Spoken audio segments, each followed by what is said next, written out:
What does a 25-year-old German tailor, a silk top hat, and one of these have in common? Well, apart from giving us what would arguably be the most eclectic Venn diagram of all time, this unlikely trio throw up dust clouds of captivating narratives that give us a story of family intrigue, a daring transatlantic pursuit that takes a Scotland Yard inspector right into the middle of the American Civil War, and an improvement to railway safety that changed irreversibly the experience of rail passengers forever. On the 9th of July 1864, 69-year-old banker Thomas Briggs boarded the 2150 service from London's Fenchurch Street to Chalk Farm.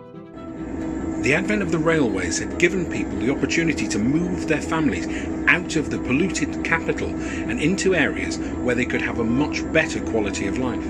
And Briggs was no exception. He'd recently moved his family out to Hackney. The journey seemed to pass off without incident, at least for the first 4 stops, when 2 passengers boarded the compartment that Briggs had entered at Fenchurch Street and found it to be covered in blood. His bag was still there, and there was a black beaver hat on the floor. Benjamin Ains, who was the guard, telegraphed Hackney Wick Station, and the train was terminated there and searched. Meanwhile, driver Arthur Elkin had been driving his train towards London and had stopped when he'd seen a suspicious shape in the gloom. Thomas Briggs had been beaten, robbed, and thrown from the train. Barely breathing, Briggs was taken by driver Elkin to the Milford Bridge pub, where he died from his injuries. Now, Scotland Yard were keen to deal with this incident speedily.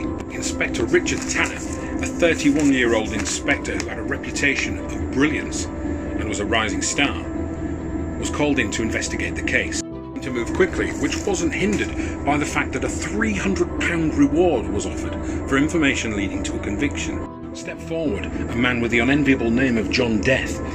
He was a jeweller from Cheapside, and he reported to the police that a man with a German accent had visited his shop with a watch chain that matched the description of Thomas Briggs's. Further to this, a cab driver called Jonathan Matthews got in touch with the police and told them that he suspected the suspect may well be a German immigrant by the name of Franz Muller, someone he was actually related to. Muller had apparently visited Matthews' home, at which time he'd brought with him a box containing a gold chain. Matthews had helped him mount a fob watch onto the chain and had given the box to his daughter. The police seized the box and tracked it back to the same jeweller, John Death, in Cheapside.